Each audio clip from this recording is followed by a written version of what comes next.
On the floor of the Republican convention, we've heard a few all-right speeches and quite a few ho-hum type speeches. We would like now to demonstrate how the English language ought to be used by two craftsmen, our guest commentators. William F. Buckley, Jr., a conservative Republican, columnist and commentator, and one-time candidate for mayor of New York. And Gore Vidal, author of John Kennedy's favorite Broadway play, a play about a convention called The Best Man. Mr. Buckley, you've studied the potential candidates. Which two do you think would make the strongest Republican ticket? I should think that among those who are nowadays being considered, the two strongest would be Mr. Nixon and Mr. Reagan.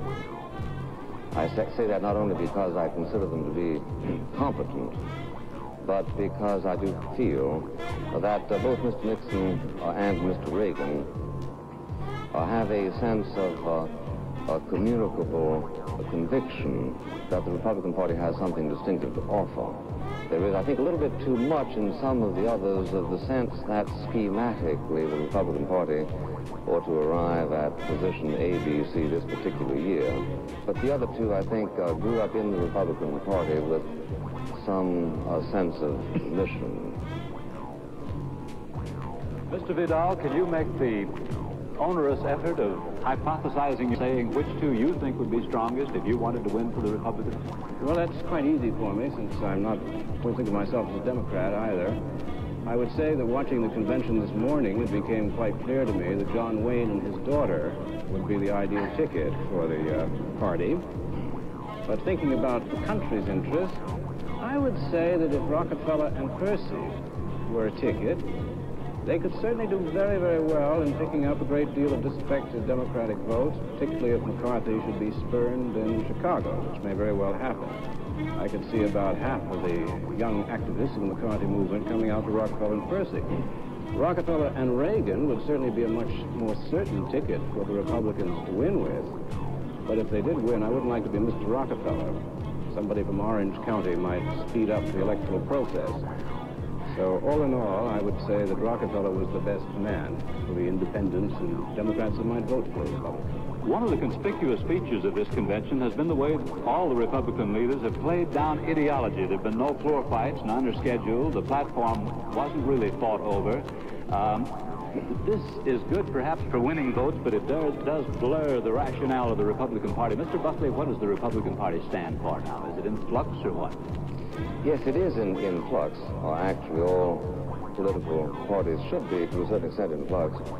The question is whether or not the Republican Party believes strongly enough in a series of convictions to convince a lot of voters that there is inherent in the Republican view of life a certain stability which is associated with the growth of the United States. Now, if I may say so, Mr. Smith, it's extremely interesting and extremely lively to sit by and watch professional critics of the Republican Party burlesque people whom the Republicans themselves tend to like. You may have forgotten that a few moments ago we were treated to Mr. Gore Vidal, the playwright, saying that after all, Ronald Reagan was nothing more than a, quote, aging Hollywood juvenile actor. Now, to begin with, everybody is aging. Even you are, Bill. You are, Bill. Yes, so therefore, that adjective didn't contribute anything extraordinary to the human understanding. Then he said Hollywood. Now, one was either acted in Hollywood during the time Mr. Reagan acted, or one didn't act at all. Mr. Vidal sends all of his books to Hollywood, many of which are rejected, but some of which are grind out in film. Oh, Bill, I never sent any of that. He called him a juvenile actor, which is presumably to be distinguished from an adult actor. Now, my point is that if you play this sort of a game, you can say, look, I don't think it's right to present Mr. Gore Vidal as a political commentator of any consequence, since he is nothing more than a literary producer of a perverted Hollywood-minded prose. Now, Bill, I think this time around, for the very simple reason now, Bill, if I may say just as I think ABC has the right, just as I think ABC has the authority to write, I'm almost through. No, you're not, in every sense. Let Mr. Buckley finish this sentence, then Mr. Vidal, I assure you time to refute But it. ABC has the authority to invite the author of Myra Breckenridge to comment on Republican politics. I think that the people of California have the right, when they speak overwhelmingly, to project somebody into national politics, even if he did commit the sin of having acted in movies that were not written by Mr. Vidal. How about Mr. Vidal's answer to that now? Well, as usual, Mr. Buckley, with his enormous and thrilling charm, manages to get away from the issue toward the comedy. He's always to the right, I think, and almost always in the wrong. And you certainly must, Bill, maintain your reputation as being the Marie Antoinette of the right wing, and continually imposing your own rather bloodthirsty neuroses on a political campaign. In the case of Ronald Reagan, I said he's a juvenile actor in the sense that that was pretty much what he was cast as. As a presidential candidate, which is, after all, what we're talking about, it is our country to think that a man who, as of yesterday, was saying that the administration is trying to pour down our throats what might have been good medicine during the days of the Depression. But he said, the patient got well a long time ago. That means the United States. This will come as news to the 30 million poor people. It will come as news to people in the ghettos. People that, I'm afraid, voted against you so heavily when you ran for mayor, Bill. When you kept reminding the Negroes in Harlem that was it their landlord who came up tippy-toe in one of your favorite verbs and threw the garbage out of the windows for them. And, no, I think all in all, You're pretty hard that a man who is, has finally said, as of yesterday morning, Ronald Reagan says the only function of government is to get out of our way and leave us alone as much as possible. Now, on this occasion, I'm afraid I have to agree with William Buckley, the distinguished thinker, when he says, my favorite quotation from him, I have a treasury here, today as never before, the state is the necessary instrument of our proximate deliverance. As usual, in your slightly Latinate and inaccurate style, but you do feel, as most of us do, that the state must have some responsibility for what happens in the country, and now you have a Ronald Reagan whom you approve of, who does not want to use the federal government to do anything at all. Mr. Smith, I confess that anything complicated confuses Mr. Vidal. This has been plain for a very long time.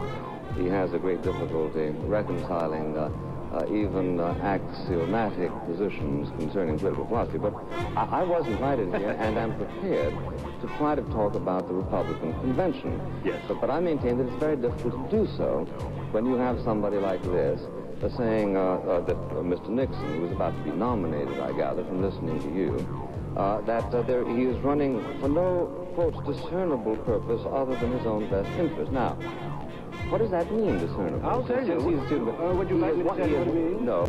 Yes, he has won every single primary contest that he entered. He is shown to be a heavy favorite in every poll conducted among Republican voters and independent voters. I have no doubt that he would lose some Democratic elections if the vote were limited to waspish Democrats who like to live out their life in Rome. Undoubtedly fair. But why does he say no discernible political interest? Except presumably because he likes to be naughty, which has proved to be a professionally highly merchandisable vice. Not unlike your so public vices of equal wickedness, still. No, I have no public Now you vices. say that for no discernible reason is his running. Well, I'll tell you why I'm dissatisfied with him, and I think most of the country should be somewhat alarmed. He has no position on Vietnam at all. This is a major issue in the United States. It's a major moral issue. It's a major economic issue. What does Nixon say on this? Well, he wants to have a summit with the Russians, a hard-hitting summit meeting, he says. This is incidentally the candidate the Russians most detest. This may be very helpful. In fact, they hate him to a few Wallaceites, but it's not going to do him much good at a conference. He issued an economic statement. What did he come out for? Higher interest rates. And then for the ghettos, what does he have to say about what is in effect a civil war in the United States?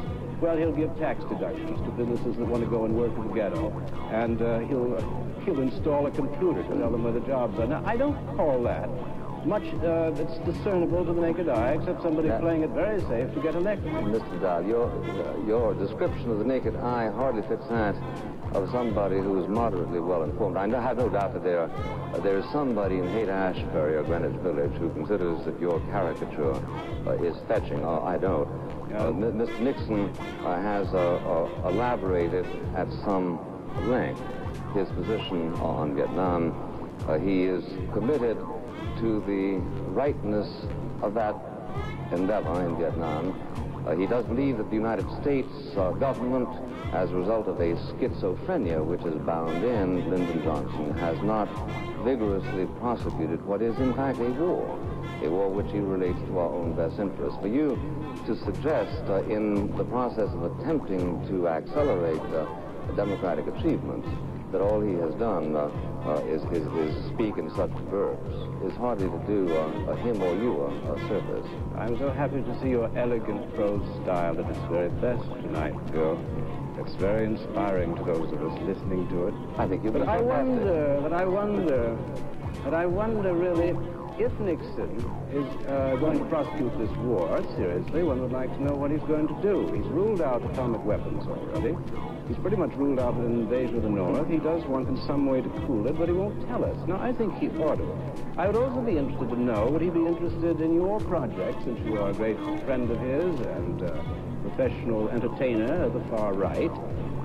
Does he favor your plan for bombing China, the nuclear capacity of the Chinese, in a very moving piece called A Blow for Peace, in that magazine I will not mention, on the 29th of December 1964. We know that you like nothing to sully your lips. No, you came out, you will eat it first.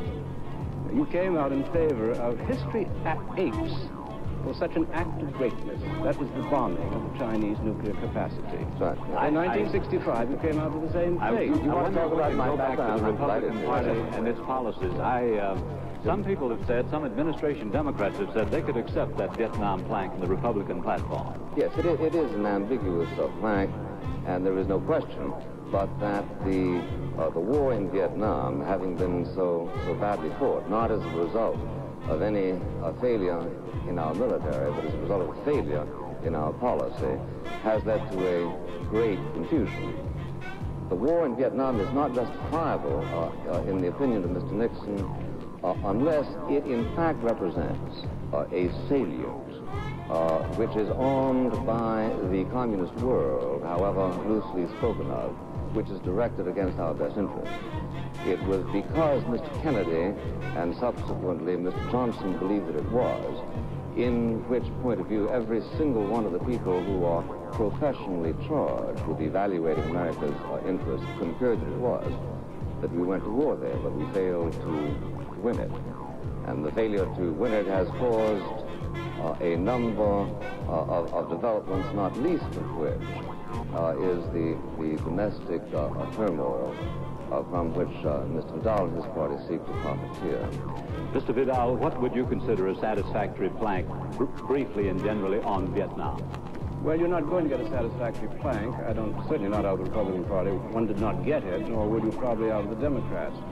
Everybody's slightly afraid of the dove-hawk labels, and I think the platform of the Republicans is one, as they keep pointing out, anybody can run on it, a hawk or a dove.